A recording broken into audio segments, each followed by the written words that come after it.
Ladies and gentlemen, between Tundra and BetBoom. So let's find out indeed if we are going to be able to get ourselves a Game 3 in this best of 3, or if perhaps BetBoom are going to be able to send Tundra home. Let's see it. Already, early action here, smoke up from both sides. As you said, Cinderin, earlier, we should be expecting a lot of fighting this game. Both teams not afraid of entering into the early game fights. And I would say, if you look at these teams and how they play inside their regions in general, I think a big part of the success that Tundra did have playing in the NA region when they were playing there was, it came a lot from, I would say the way they challenged the other top teams of the region was very much through early aggression and a strong laning phase. So these guys are no strangers to having to play this way. That said, BetBoom is an incredible aggression-based team, which is ironic when you looked at the last game. I thought it was a bit uncharacteristic for how they usually play. But they're obviously showing some flexibility and showing some development on that front in terms of like patience and just overall stability. But when it comes down to it, I think if these players could choose, this is the kind of game they would want to play every game. You know, like every hero has like a pairing or two that they can play around with and find kills, strong aggressive stun lineups with a lot of fighting in lanes. And now it's just a matter of who gets off on the front foot, because this is the type of game that has the potential to snowball really heavily for either team, really, right? If you get ahead in the lanes and you have all that potential, you get that extra item, you're just going to keep running at the enemy until you grind them to dust. So let's see if anyone can build that meaningful advantage. And obviously, laning stage this time is going to be so different from last time, right? We were talking about the invincible cores that Tundra were running. This time a bit more susceptible. I guess the least likely lane to have a kill on is probably the one we're looking at right now. Dragon Knight versus Storm is likely to bring anything from it, but the side lanes are definitely where it's at. So the bottom lane, Pure backed up by Save here against Tomato and Whitemon. Up on top, Nightfall backed up by Toronto Tokyo against Immersion and Kasane. Let's see, I think sort of main focus on just how good of a game Nightfall will be able to have on the Slardar in this carry position. In terms of changes, worth mentioning that all this hero received was some sort of slight nerfs here and there, nothing too crazy. And they were all crush-based, right? I think they were all the nerfs sort of that he got. The crush radius, the cooldown reduction, some of the talents related to it, a little bit weaker. See how well Toronto Tokyo's going to be able to create space for him down on this bottom top lane. As the bottom lane, in fact, Pure taking heavy harassment here from Whitemon and Tomato. Well, this first sort of round of spam that Tundra's been able to throw out. Pretty big detail off camera here. Nightfall was able to get 2 range creeps nice together with Toronto Tokyo. The way they manipulated this lane, essentially they got 3 melee creeps running into the Razor as well as the Tiny, and that's when Toronto went for the push with the Rocket Barrage and shoved them off. And as a result, Nightfall got to deny both range creeps and they got a pull. So this is actually a really, really big win for the safe lane matchup against the Razor. I don't think it's particularly likely they find a kill until they're level 3, perhaps, but you're definitely still not safe as the Razor here. Gyro hits the 2 here with homing missile up. If they line it up nicely with a bash, maybe there's some potential. Yeah, it definitely feels like you could try and just overwhelm Kasane with the damage. Immersion will only have 1 defensive spell. Keep that in mind. Until he's level 3, he has to choose now between Toss and Avalanche. Bottom lane, Save, he's gone. Tundra will be able to secure themselves that first blood here, but this constant spam here from the Lich proving to be a bit too much for Safe to withstand in that lane. Leaving Pure now on his own. Both off laners at the moment. Off to a slower start when it comes to farm. The 6 last hits between on each of them right now here. I think the biggest surprise of those ones is probably the Razor. Okay, bottom lane again. Whitemon getting caught by the shards. Same time up top, we're seeing them sort of try and go for a kill onto Immersion. This time, Revenge is had down bottom. Pure able to help take down Whitemon. Top lane, Toronto Tokyo barely getting away here from the efforts of the 2 of them. See a bit of control attempted here around this pull camp. Gonna walk down body block again. Yep. Had to do that. That was a really good sentry timing from Immersion. He opened the camp at 2:58. A good tip for you guys out there, if you're looking to unblock camps, try to do it around that minute mark so you make it very difficult for the enemy team to react in time. But Toronto was on top of it here, being ready to body block with that opening, and as a result, that camp will be blocked, and he will be able to pull the small camp once again. That should push the wave into tower for Nightfall, which he's very happy with. What you want as the Slardar against Razor is to not get the wave down to the Razor's tower so you can start walking the dog. You just want to be in your little house. Avalanche toss. Okay, pretty good combo on Toronto good here. setup. They've got the static thing going, but he's under the tower. He's fine. Nightfall's going to head in and keep Kasani and Immersion held back away from Toronto Tokyo. Trying to trade into them as well, but has to respect the fact that Kasani's built up a fair bit of damage there with the link, so Nightfall's will pull back. We've seen this Max Crush build rise to prominence recently, but Nightfall is going for the more traditional 0-1-2 build here, with 2 points up in the bash. I think many of the offlane players we've seen have gone 0-1. And even maxed out the Crush to 1-4-1. Yeah, he's going to make the that move play. They've got the three of them ready to try and punish the fact that Kasani and Immersion are both sitting relatively low. Missile in, heading over towards Kasani. It should be enough to take him down. Nightfall with the final bash. Shards are up. They block off the escape from Immersion. Being blood grenaded. They're diving into the tower. Crush is back up. BetBoom with that move from Save will secure both the kills. Yeah, we're seeing exactly what we were talking about in the pregame, right? This is a game where there's so much volatility from playing the gate. And we're also seeing the other thing we talked about. Well, now Save doesn't have mana. So he's kind of just stuck up here, and he's starting to walk down. I think under normal circumstances, he would probably gate back bottom and joined his Wind Ranger, but he can pop his stick and then take the gate, and then he's just there, doing nothing. So I think he might actually just take this boundary and go back to base and TP bottom, maybe? Or is he going to make the walk and then send some region out? Let's see. He does have something on the courier, I believe. Yeah, he's got clarity in mana. Yeah, so there we go. Yeah, has to buy that extra mana that he ends up losing from doing the gate play, but still well worth it, of course. Pure sitting pretty low here as he steps quite far up the lane. They put the boundless into the pullback of and the jump forward from the spring. A little risky of a position there for Pure to be playing in. Was sitting rather low and stepped up. Nothing comes for free here. It's just such a terrifying lane to play against if you're alone. There's basically no hero that will do well against the Monkey King on their own. There's so much chasing potential, so much slow, so much damage. You can't TP out from the slows because each of the heroes have a stun, or one has a fear. The essence of it is the same. Yeah, Pure has opted to go for 2 in the power shot. I thought maybe he was going to go 2 in Wind Run, actually, just because you really need to try to have some way of creating distance. I think he's going to go 0-2-2 now, and maybe even 3 in the Wind Run at level 5, just because, yeah, it's the way you stabilize the bot lane. I think aiming to play offensively by skilling Shackle Shot here is not going to bring much with it. Whitemon caught on the rune. So once again, really safe, making these moves from top over towards the mid, ensuring that BetBoom's cores start to have a good time. Of course, as we saw, Pure paying the price as he was left on his own.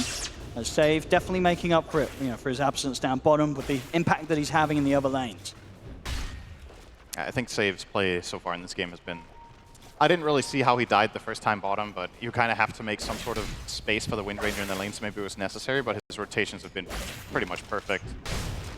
Just massive impact out of the Tusk so far. Same can't really be said for the Tiny. He's been more static up top, yet to find an assist.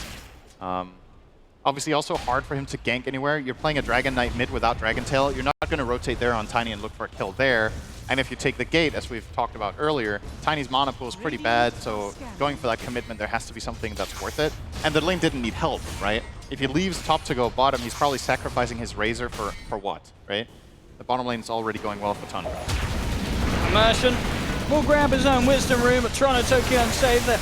Gonna see if they can take him out. Backup comes in though. Tomato's in with a 2-man Boundless strike. Toronto Tokyo is a couple of hits have been taken down. Tomato, one more to do it. He'll finish off the job. And Save, he's got to run. Immersion and Kasani hot on the chase. The plasma fields up. They'll slow him down.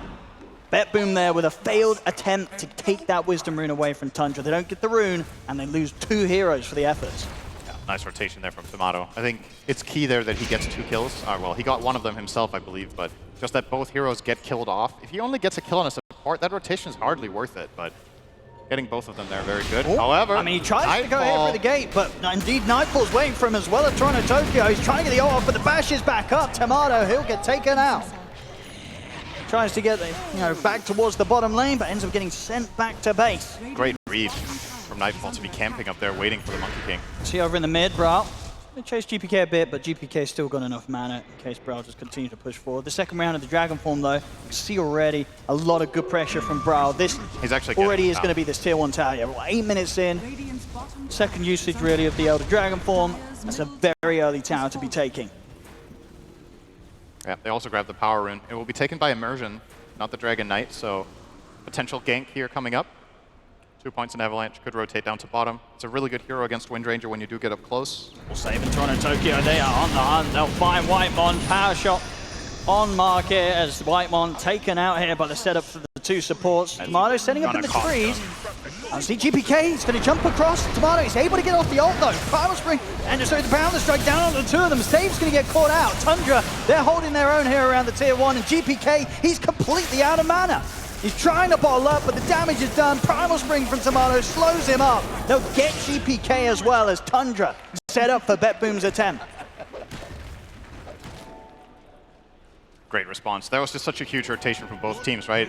BetBoom make the first move before the Invis Tiny comes down, but this just transpires into a large fight where bringing the numbers. I think it was super close as well. I think GPK was very close to cutting the tree that Tomato was on when he Yeah, exactly. If he would have cut the right tree with the zip, this is a totally different story, because Wukong's command going off is the reason that Tundra even have a fight in them there. Otherwise, the Monkey King would have just been burst down straight away, probably. Or we're looking at a completely different outcome, so. Right. It's millimeters. See top lane, Tomato tried to pick up some farm, but he's turned up the lane that once again, Nightfall is more than happy to see him appear in a couple of times now where Tomato's tried to get some farm or make some sort of move on that top half, and both times Nightfall has shut him down. And as we have established prior to the start of the game, this is a game where Slardar should be struggling in theory based on matchups, so being 3-0 and having this type of a game instrumental to finding impact later on. GPK? Probably not surviving this one, unless... I mean, GPK, he's having to use quite a lot for it. We'll get the kill, and with the backup of Toronto Tokyo and enough mana in the bottle, he'll get away with it. Slardar is taking the tower minute 10. That is... He's getting a lot up in. Very unusual. Opts to go for the Midas. So he's going Midas into the new Echo Saber that uses Void Stone, so he'll get that mana regen flying out. And the full-on commitment to the Bash of the Deep build as well, right? He's maxing it out. This is the faster, I would say, if you're flat out just AFK farming, this is the faster build. Tomato was very scared of them making a move there. He actually just lays down the ult to sort of deter them from chasing him for more. Will work in the sense that BetBoom back off. But Tomato, yeah, full defensive right now. It's been a couple of times that he's been picked off on this top part of the map. He can't really afford for it to happen again.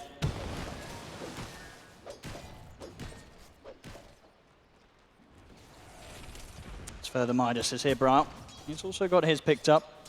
And so far, so good with the pressure that they've been able to apply around this Dragon Knight. 2 tier 1s already taken by Tundra. Mainly off the back of the Elder Dragon form pushes. See what? Pure is going to go for a Maelstrom here. So, pretty standard. Obviously gives Wind Ranger the possibility of really killing Monkey King even during the ring if you have good positioning. Get that max win run up and running and stay focus fired with the Maelstrom procs. A little bit of backup from your Storm and you've probably got yourself a recipe for a kill. Smoke now.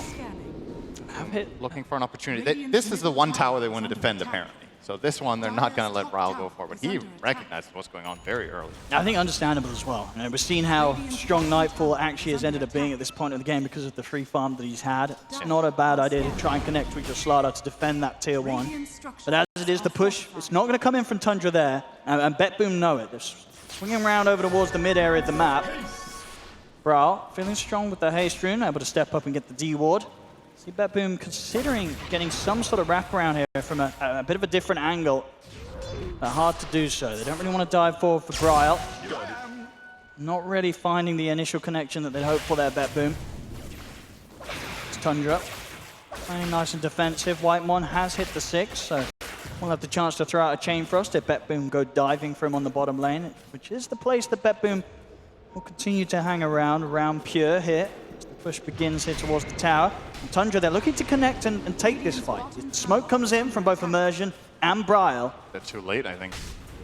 The tower's going to go. We'll see if Tundra still want to take a fight after losing it. Kasani having a bit of a poke. BetBoom. They themselves not going to take this as any sort of way of going in on the fight. They know that sort of play from Kasani, that backup is inbound. And they won't look to take this with the number disadvantage. In fact, they'll try and capitalize on the fact that potentially Tomato, they might find him on his own on this top lane. So if that's going to be the case. Similar to last game, Kasane is going for the Solar Crest. Did that on the new bat, and he will now do it on the Razor. This item has obviously been reworked. Stupendous. He's now completing it up here. So it builds from Pavis and gives a barrier. And you can't use it offensively, right? I believe that is correct. You don't want to give the enemy barrier. But yeah, no,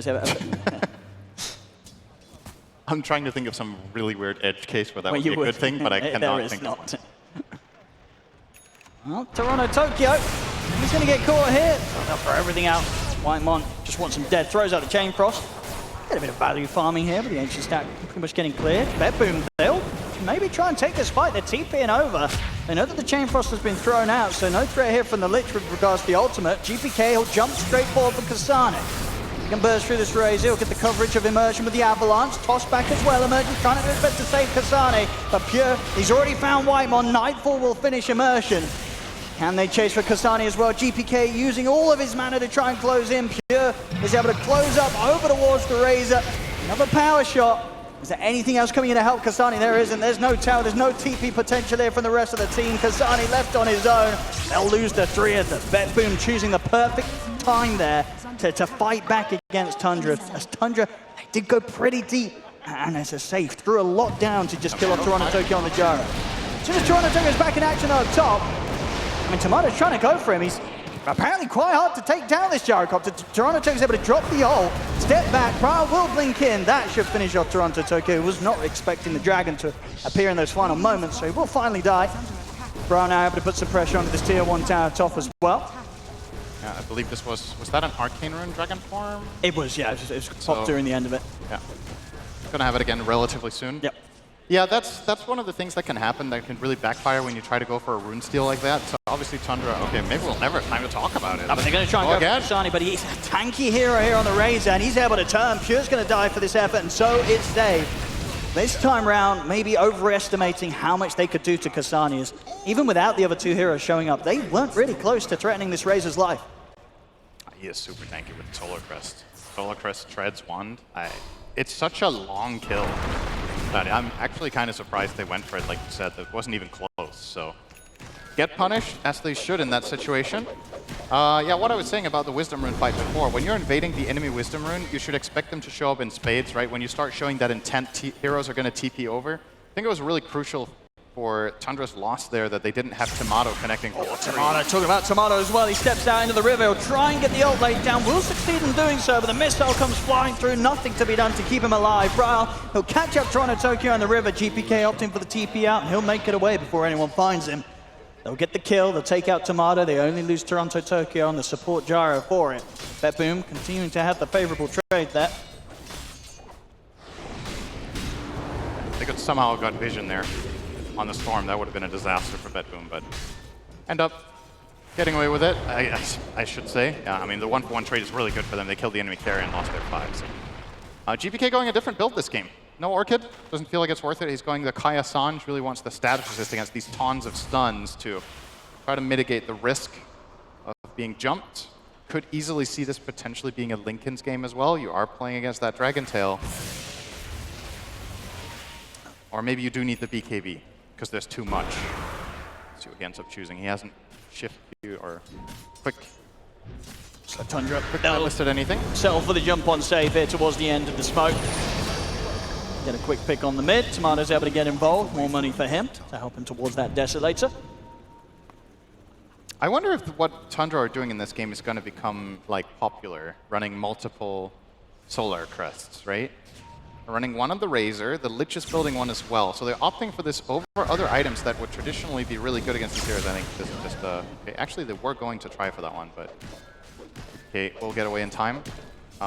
You know, whenever you buy Solar Crest and a support, you're buying it at the expense of Glimmer Cape or Force Staff, if you think of it that way. Or, you know, whatever other item Midas, if you really want to go that route. I guess they're really valuing the barriers against this heavy single target damage that Slugger has to offer, but I don't know. Feels like a good Force Staff game to me. Oh, again in the mid. Tell you what, I think it's sort of been the third Chain Frost we've seen Whitemon throw down onto Toronto Tokyo, and each time it's certainly worked out. Another pick-off here, in which Tomato's able to join up and get a bit of a gold bounty and an XP with that pick-off. Do you like the new cooldown? I seem pretty, I mean, he's using it very easily, like to just clear waves, push forward. I mean, ultimately, what does sort of the changes mean for it? It means that, like, let's say you missile someone and they're running away from the missile and then you call down. They now have to either run into the missile or run through multiple calldowns back to back, right, if they're taking that path. I actually think the new cooldown might be really, really powerful with specific combinations where you forcefully really displace enemy heroes or have a way of, yeah, just, how to say, making their only path to run straight back, right? Like if you could block them off on the side, so you either run along the path of the cooldown or you just die. I think there's definitely something there, potentially. This used to be a high-level talent. Yep. He's going to be able to get the instant shackle shot onto Whitemon. They'll snowball over towards Bryle. They've got the bashes, and Nightfall pops the BKB to make sure he can completely commit in on towards the DK and look for more now as they go into the river, chase down Kasane. BetBoom hitting very, very hard at a point where Nightfall's getting involved. It's continuing to have a flawless game. 4-0-5 on the carry Slardar, and not afraid to fight now. Disassembled his Echo Saber to get the BKB timing for this play, and it pays off big time.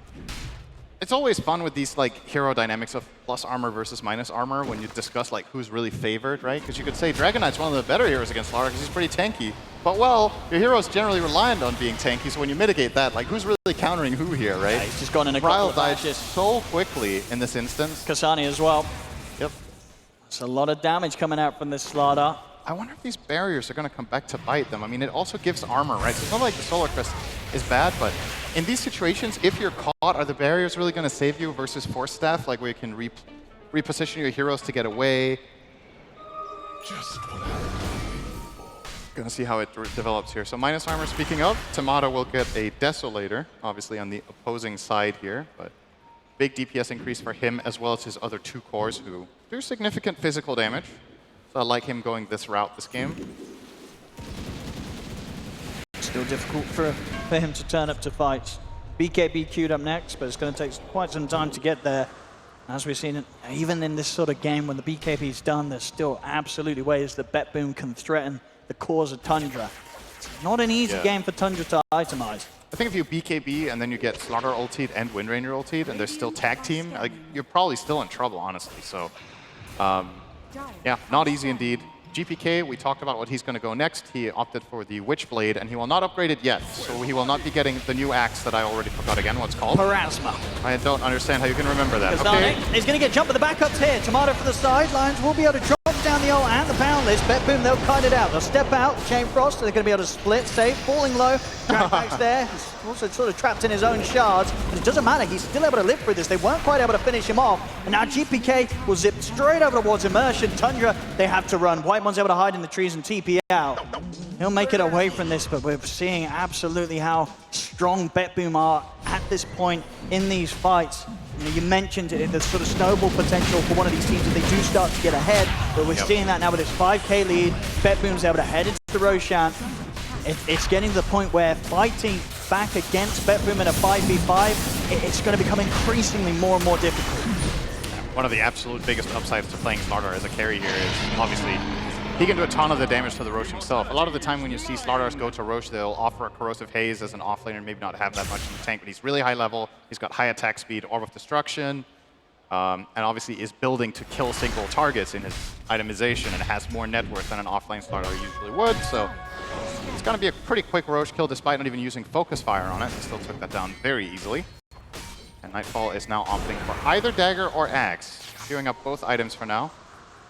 Curious to see what the verdict is going to be. You could make a case for not buying the Dagger at all, as a matter of... Oh my god, that is... Okay, well, it wouldn't be a BetBoom game without a little bit of Tormentor fun. I mean, they got it. It did cost them a couple of lives. The Tormentor got buffed this patch. It did get buffed. What were the buffs, Cinder, and tell me? So you can't give it below 0 armor.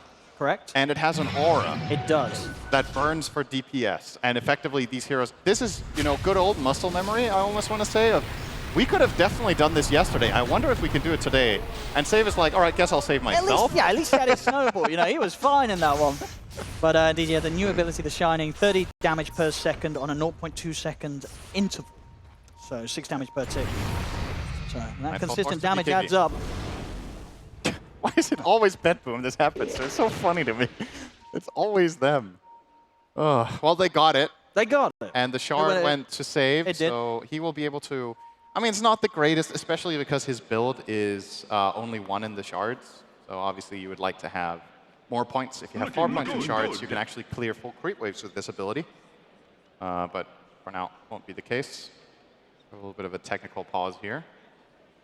Maybe they are reading the patch notes about why they died to the Tormentor. They might be. They're like, hold on, this is a bit stronger than last time. It's BetBoom though, so they could be reading those patch notes every day, and they would still find a way to die to the Tormentor. It's part of the team's DNA. Every team has their Achilles heel. For BetBoom, it's not the opposition. It is the map that always is in their way. Smoke time here from Tundra. On the way towards the top. The only one around that area was GPK, and he's out. Even if he stuck around, he did still have his Aegis.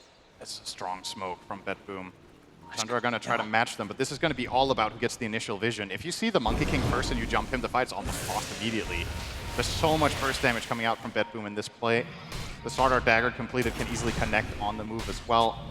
Setting up some good offensive vision in the enemy triangle, which is actually going to see Tomato here. He's going to be able to go straight away from Dota2, but the snowball save there. They'll go straight back towards Brava. He's tanking, they're turning. The Boundless Strike comes in now onto the turn, and Tomato's able to get the ult off in time. Whitemon's being fully focused by GPK, and Pure is in with the BKB. He's able to bring down both Whitemon and Tomato, and now looking over towards Brava, they'll finish off a fourth.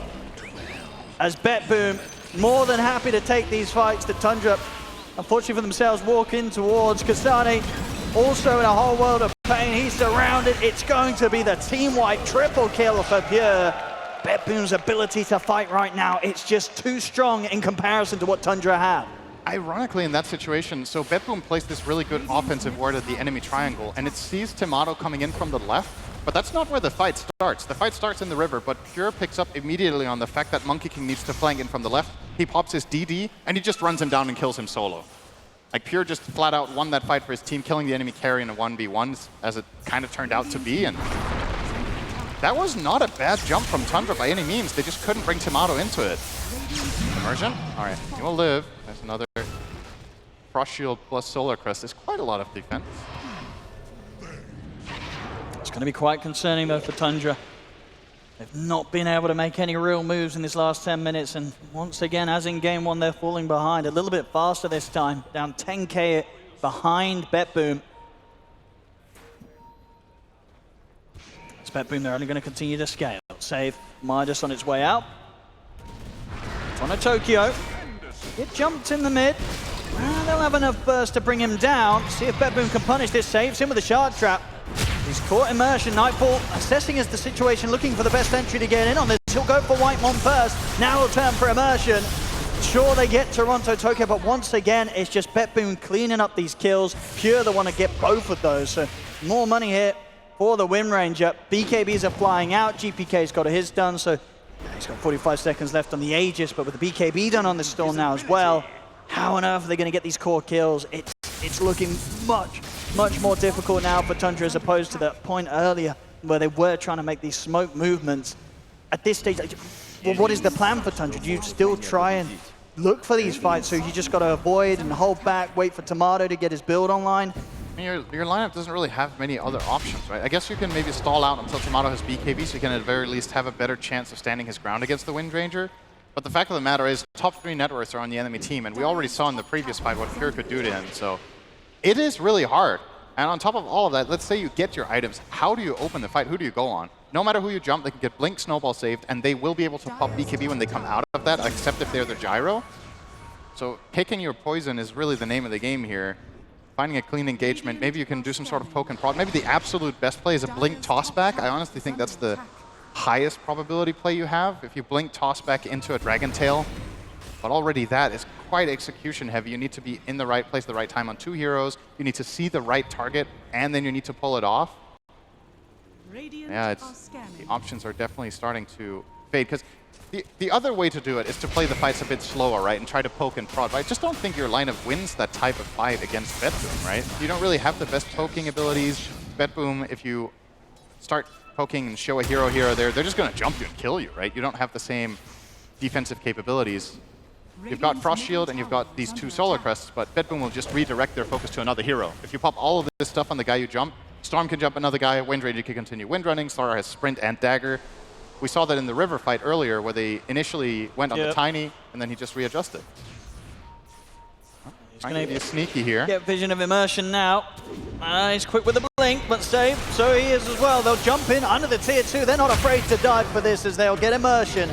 GP's coming in. I mean, Pure just pots the BKB, looks to chase down Whitemon. Whitemon will get back up to the safety of the high ground. Pure, he's going to have to use the rest of his BKB to TP out, and he'll make it away from that. He's able to escape. See if Tundra can punish BetBoom at all. Looking towards Nightfall, but Nightfall pots the BKB. If they got any way to control him, it doesn't look like they do. Nightfall's able to continue to retreat. Save is going to have Blink back up again in 5 seconds. If they got any way to cancel it in time, Plasma Field, it's not going to reach him. Save, he's going to be out as well. BetBoom, they're able to go full retreat and make sure the Tundra, they get nothing from that, even with them committing with the buyback from Immersion. And that's 2 Wisdom Runes as well. This whole play from BetBoom was tailored to get the Wisdom Rune. They get there in time. They did get Immersion the first time around, but they got him the second one. And this is, well, maybe saving the rune for someone? No, he will take it himself now. Almost level 20. It's going to bring him up to probably the Focus Fire talent, so he can lay into Monkey King even harder. Tundra, I don't know if they want to be around here. They've got to get out of here, but Nightfall, he's in with a 2-man crush. The backup's in from BetBoom. Pure will get the circle shot down on the brow. Tomato looking for the ultimate here to lay down over towards Nightfall. Groundless strike as well, not going to quite catch on the Nightfall. Nightfall gets away to the side. They'll continue to chase him. Kastani is trying to finish Nightfall, but he's not able to do so. Nightfall's able to escape through the tree line. He'll get away. It's only Save going down as just once again, BetBoom with their cores just proving to be unkillable. They're just avoiding each of these attempts. Even then, when sort of the entire duration of that BKB, Kasani heads in, tries to stay on top of the Slardar, he can't finish him off. I'm actually really surprised that BetBoom even chose that fight. That was their choice. The Slardar went in for a 2-man crush, but he didn't have BKB ready, and Windranger didn't have hers either. So they kind of forcing a fight without having all their tools, and that almost came back to bite them with a little bit cleaner execution there from Tundra. Maybe they find a pick on that Slardar and build something out of it, but yeah, he does manage to disengage, maybe a bit too strong there with the Scepter. I think he did have that in this fight, so maybe why he had the confidence to go in. Obviously, you're way stronger in those pools, but still an unnecessary risk really there for BetBoom that could have gone wrong. They do salvage it, only losing Save in the process, but yeah, it would probably be wiser to just chill and wait until you have your BKBs for every single engagement when they're on your terms. Keep that safety. Slardar is now, if you thought he was unkillable before, he's rocking a shield rune for the next 45 seconds.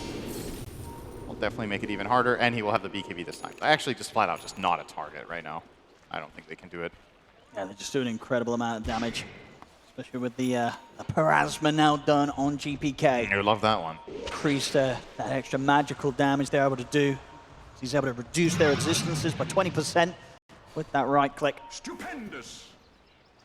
Tundra also smoked up. But how on earth do they find a way to catch BetBoom by surprise every single time? Even when, as we just discussed, BetBoom don't have their cooldowns available, BetBoom are just getting away with it every single time. It's very scary for Tundra to be making this move, but at the same time, they have to look for something. Yeah, Ryle with the... At the very least, he can keep pushing out this wave with Fireball, right? So he doesn't... They don't need to expose any hero to keep the push going. And get some position here, maybe. Okay. Nightfall will show. They're going to try and jump over towards Nightfall. Tomato comes in as well with the Boundless, but the BKB's there. Nightfall's away. They'll turn their attention now towards Toronto Tokyo. The tree coming in towards him. Kasani will chase him out. They'll kill off the Gyrocopter. If Kasani can turn for more. Plasma Field comes out of the 3 of them. Look for Save, but look at the damage coming in from Pure as he focus fires down Kasani. And now the buybacks are coming in from BetBoom. They're happy to keep this fight going. GPK zips over towards Whitemon. He'll get tossed up here. He's falling low on mana, but he's still got enough to close in on towards Immersion. Immersion getting right-clicked down by Nightfall. Bryle, the last one left alive. He's desperately trying to find GPK, but the Shackle Shot lockdown's there from Pure. GPK can keep his distance. The bashes come in. It's going to be another team wipe here for BetBoom. GPK, I think, in that fight, full-on solo Tomato off-screen. He jumped him in the bottom left in the tree line and just killed him with that magic damage, or magic damage amplification, or resistance reduction, I should say, from Parasma, just obliterating the enemy carry. And that didn't necessarily look like the worst initiation from Tundra, but again, it's just kind of awkward, right? You're jumping this Slardar, he pops his BKB, disengages, your BKB start running low, the enemy team gets as much info as you do. Over the course of the fight, just slowly but steadily whittling them down from multiple angles. The only real quick assassination there was the GPK kill, but that was the biggest one. If Tomato doesn't get to play the fight, you just don't have enough in the tank. 18k down now. Tundra. Aegis on Storm. I mean, GPK can honestly kind of just do whatever he wants, right? He can jump someone completely recklessly, try to kill them. If they turn around and kill him the once, he can BKB his second life, and they have no way of stopping it. And they can't kill him once he BKBs, so essentially a completely just has a free pass into the next fight to give his team all the information in the world. And really, when you think about it, the only thing BetBoom's lineup needs is vision. As long as they see something, they can just pick that target and let the fight develop. So shouldn't be too difficult for them. They have so many good ways of acquiring that vision. Windrunner can run in with her Aghanim Scepter. You have Storm that can jump to give vision. You can Shard. Slardar can just, as we saw in the previous fight, just bait. Kasane, oh, he was thinking about it on GPK there, but this is obviously a lot of heroes here, but I think if Pure was in the neighborhood, they might have just jumped that. For sure, yeah. GPK's not got a lot that he's scared of right now. I think we ended up just dying the once. Last game so far here, 7-1 of 10. It's looking like he's on track for a bit of a repeat level of performance in terms of his KDA. And he's about to complete an item we haven't seen yet today, I believe, the Bloodstone. I don't think that was bought in the first series either. Every coin helps. So this item has been changed this patch to get a new ability that is the only item in the game that has, which I find to be quite random and interesting to say the least. So plus 75 AoE radius increase, and this should affect all of his items and all of his skills. So he will have more AoE on static remnant explosion, I guess? Yeah, and I think on the overload proc? I think so. On the ball lightning with? Sort of the other, yeah, I think it's on him pretty much at all. If you get Ags on him as well for the Vortex, the radius of that should probably be bigger too. So all of his abilities can synergize with this. It'll be interesting to see if it ends up playing much of a role in some fight, where we could definitely say with confidence the extra 75 AoE was what did it. But I mean, one thing without a doubt, when he's got that done, the amount of mana in it, he's going to have... Oh, not against Tomato. Tomato's been caught. He'll try and get the BKB and the Wukong's off, but Nightfall's in on top of him. There's not a chance or a hope here for Tomato, as he is out for 60. This has been a really hard game for him. I mean, it's also fair to say, obviously there was the first pick from Tundra in response to the Slardar, so he will get counterpicked, but man, the way they set up the lanes and the way especially GPK has been playing around the map has made the life of Monkey really, really difficult. I mean, and this whole sort of like pivot of the Slardar into the carry position, it's just looked fantastic, right? As you said in the draft, there's a lot of ways that other teams may have played this game with a Slardar in their lineup, and against what Tundra had, could have been punished. But the way that BetBoom have done it, it's been flawless. He's 8-0-15. I'm really impressed with Nightfall being deathless this game. I think it's one thing to have a good start, but he's just really converted it so well, not overstepping the boundaries. He's been close to the limit, to be fair. He's tested it a couple of times, but... GPK, I mean, just does insane amounts of damage now with how farmed he is. That build, Plasma really just amping up how much he does solo. Nobody is safe to come out on the map on their own here for Tundra. They want to have any sort of chance, they've got to be grouped up. At the same time, in doing so, it's really hindering their chance of just being able to get the farm on their cores. It's Kasane and Tomato in particular continue to sort of fall behind. Only really Brawl that's keeping up at some sort of level because of that Midas that he's rocking. Stop, Nightfall.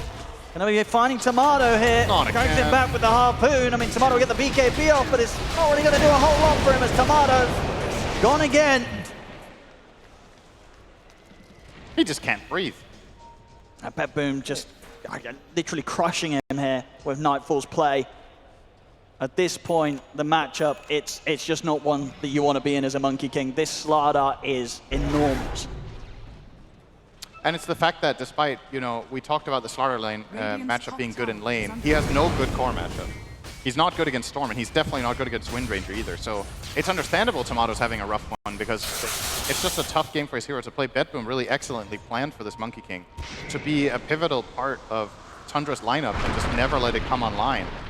I think Tomato's had one good fight in this 37-minute brawl of a game. Never really got there. Yeah. He's tried to go pretty aggressive. He's going to have the backup and save with the snowball. Pure's able to hook the BKB and Windrun away. He's actually going to get away with it. He's going to be able to live. He turns with the shackle of the power shot over towards Kasane. Kasane puts the BKB. Get caught by the first round of bashes. Doesn't matter though. Still able to separate himself and get back up to the high ground. Nightfall now out of mana. So if they can continue to control him, they've got the Dragon Tail stun. Jump forward here from Bradley, wants to continue to chase on towards Nightfall. It'll be a huge kill if they can get it, but the shackle's there from Pure. He holds back the efforts from Brawl. They'll turn and settle towards Toronto Tokyo. Toronto Tokyo, the Ogre Seal Totem, will be able to live a little longer, but finally does fall. Whitemon able to finish him with the blast. They will manage to get the 2 supports. I mean, the cores survive from BetBoom, but definitely a situation there where I think Pure, you know, he's sort of baited his supports into death. I was just They're going to like, say, Pure, come on. this seems to be like a mandatory part of BetBoom this series. Pure has to, he has to go for that play. I don't know if I Which, would call that we love to see. I don't know if I would call that limit testing. I think he knew that was too.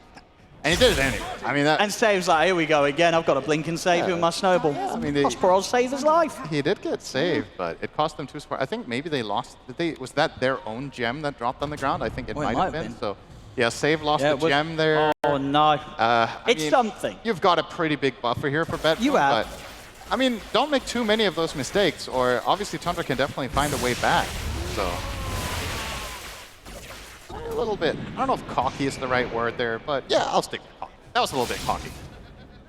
Yeah, Pure. He'll wait until he has his Daedalus done before he goes for that sort of play next time. Because then once the Daedalus is done, he'll probably be able to kill them quick enough that he can afford to dive into 4 heroes alone. Big talent here, by the way. As a side note, 225 heroes on the side of BetBoom. Starter, Undispellable Corrosive Haze, and the Storm with the Overload Attack Bones, which he also took last game. So, yeah, again, Nightfall focusing way more, or way less on the Slither and Crush aspect of the hero. He built it differently in the start with the skills, and now he's choosing the Undispellable Haze talent, so cannot remove it with the Dragon Knight Manta. Can't remove it with... Do they have anything else? I guess they have the Yules and the Tiny. BKB. They didn't really have that many spells to begin with, but he's just protecting himself against it. BetBoom, they're charging over the map towards Tundra. See who they catch first. Immersion, he's out with a blink. Very quick reaction there. And may just be enough to save him. They'll check over towards the area that Tomato was playing in. This time round, Tomato's out in time. Be able to back away, get his next item done. Lincoln's Sphere now complete on the Monkey King. Feels like the first move that BetBoom have made in quite a while where they didn't find someone. So this time around, Tundra get the dodge, but they don't get anything for it. They get to survive, but no presence on the map. Yeah. I think there's a good chance that BetBoom want to re-invade that area at minute 42. And have a look at this as well. I don't know if you got the chance to talk about this, but we do have the new Shivas picked up on Kasani. True. So this has been changed so it uses Veil now. And I'm trying to remember everything. This item is so different. Like, everything is different. So it reduces the attack speed of enemies as usual, and all heals and regeneration and lifesteal as usual as well. It's the active. But it also gives... It increases the... Is this specifically spell amp, right? Yeah, 15% more damage. So 15% spell amp, and it's from all types of spells, so it should also affect physical damage spells that you have. I don't know if they... I guess they technically don't really have anything that was synergized with that directly, but yeah, just a new flavor on the Shivas that makes it better on certain heroes and certain lineups to have that spell amp part of the wave. And the build-up's different and all the stats are different, so. But it still does the same thing about giving vision and giving armor. That's a constant. Smoke on smoke here. Who's going to be the one to be jumped first? Toronto Tokyo heading in to try and get some information here for BetBoom. Tomato is into the trees. It's quickly off them there. Good reactions from Tomato to make sure that he isn't jumped here by that first attempt from Nightfall. And now Immersion, look for the jump back, trying to look for the toss. He will get it on towards Toronto Tokyo. They focus the gyrocopter first. Toronto Tokyo able to pop the Ghost Scepter and able to get out. Toronto Tokyo is going to live. Immersion goes down. Nightfall, he's found his target. He's in on top of Tomato. Tomato will get the ultimate off, but Nightfall and GPK are able to easily take him out. They've found 3. They'll find Kasani as well as they run him down through the BKB. They even catch Prowl hiding in the corner of the map. They'll hunt him down, put a stop to his TP attempts, kick him out of the server. As the 4-5 of them taken out once again. Triple kill for GPK. BetBoom starting to lose count, really, at the amount of team wipes they've been finding this game. See? We actually had some temporary evidence of where he ended up landing, because there was a little bit of a water pool out there. Toronto Tokyo with a fun reaction here. He walked into the Razor ult and died on his gyro. After getting a heroic escape, he just basically just walked in to die. I hope we get a replay of that kick. That looked pretty cool. He landed up all the way up in the grass. This is once again a fight as well in a situation where Roshan's there waiting for them. Yeah. So BetBoom into the pit they go. Nightfall, he'll be able to get his his next item done with the upgrades to Blink, Swift Blink. This one's got a banner. It's got a Roshan's banner. Go, let's let them know what's going on with that one, Sid. Yeah, so you can place a banner anywhere on the map, and the creeps that pass by the banner get 45 seconds of 50% extra damage and 75% extra health. So it's a way of like buffing up your pushes on the creep wave. GPK was fake denying it. I think he really doesn't think it's good. And here's the kick. All right, let's see it. Oh. So it's coming in a sec. Don't worry. I promise. This is like a little water circle out there for the next 10 seconds, randomly. I don't know. I thought that was fun. Anyway, yep, Roshan banner. Did they give it to anyone? Did they just straight up instantly use it? Where is it? Stupendous. Where is it? It's in? Oh, okay. Oh, it's there. They're pushing Right there. bot, guys. All right, he just dropped it down here. Visibility. I think Okay. it was also a similar thing about in the secret game, right? They just dropped it. All right, They didn't really care for so it. to me, the way this just got But this- used, yeah, this- to me, this is a protest, effectively, when I see this. It's like, this... No, I mean, this isn't terrible, right? You're buffing up the tree. This is effectively him saying, I would have rather had a refresher shard, is what I'm reading here. Sure, you're I mean, putting it's a little... Yeah, you're putting this extra pressure on bottom. You know, it's an item that you lay down there, and then you're going to keep sort of Tundra held in base. I feel like if you want to use this really effectively, you Yeah. want to... Okay, hang on. Yeah. Okay, I take back everything I said because I misunderstood how long it lasts. The banner lasts 5 minutes. Yes. It's the buff that lasts 40 So I think they're is onto pretty- something with the placement here. It's not Okay. bad at all. Mid lane immersion. He'll get caught. So what I thought was that the banner lasts 45 seconds and he was going to buff the like buff. 2 waves. I'm like, okay, dude, at least use it while you're pushing another lane, right? Now this is a But good they're spot using to it have for it. push. I get it now. I get it. It's new for everybody. And more so for me than anybody else, apparently. Because now they can put the pressure on themselves top, and indeed these buffed up creeps are just going to keep that bottom creep wave pushed all the way in. Yeah, that makes a lot more sense. And looking for the jump in, save. He tried to get the kickback, but they're very quick with the grab there. They'll punish it. GPK. Oh my God, the damage! He's dragged back the two of them. Tomato's fully solo. He'll be able to put the BKB and get out of this. But Tomato will only just escape that effort. Trying to Tokyo just He pick up didn't the escape. He didn't. He ended up dying, and now outside of the base, Immersion's in trouble. He's tried to chase on 4, but GPK's back in, drags the two of them back. Brown's going to get taken out, the three of them dead without buyback. Kasani's going to get run down. He's trying to rely on this barrier to keep him alive, but he'll still end up popping triple kill for GPK. As this push, it's coming up to the high ground. They don't have much left to play here with Sin. Yeah, I think sort of in those moments as well, so just the ticks of damage from the Witchblade part of the Parasma, bringing these heroes down on their attempted escapes. They'll get the mid-racks. They can go for the Megas, they can go for the tier 4s. They've got a lot of options open here, BetBoom. 38k, 39k lead. Oh my God, those are some chonky siege creeps down bottom. 1,600 health on each of those bad boys, and they're really big, which is just as intimidating. So here they come. Finally a way to siege creeps to get those buffed up, right? Always like the thing with... Dude, oh, what do you think Megas. sort of like the buffed up Mega creeps look like? Even bigger. That's got to be insane. GPK, he's ready to do some fountain diving. Whitemon. See if they can kind of bait GPK into any sort of dangerous play around the fountain. He still, of course, has the Aegis for a minute and 30 seconds. BetBoom, they're playing it safe. They're looking for the Megas. They'll be able to take down that bottom racks, take out the top, get the Mega creeps. Tundra, they'll have everyone back up in 15 seconds. And well, again, trying to see if they can get someone out close towards the fountain. This time they can. They'll get safe. They'll be able to get him tossed back into the fountain. Mega creeps are out. Immersion trying for a further catch onto Pure, but Pure's going to be able to step away. BetBoom, I mean, Nightfall and Toronto Tokyo, they're considering maybe jumping back in. We'll see how far Immersion looks to reach outside of the base. He's got to be cautious. GPK low on mana, still a minute left until that Aegis expires. I think we need a camera on the banner right now. But we're going to get some big creeps. They're coming very soon, Owen. If this chase doesn't lead to anything, it's time for I don't the think it big is. boys. BetBoom's resetting. They're happy with the Mega creeps. They're TPing out. The big boys are coming. How big can they get? Whoa. That's a chunker. Look at that. The mega creep.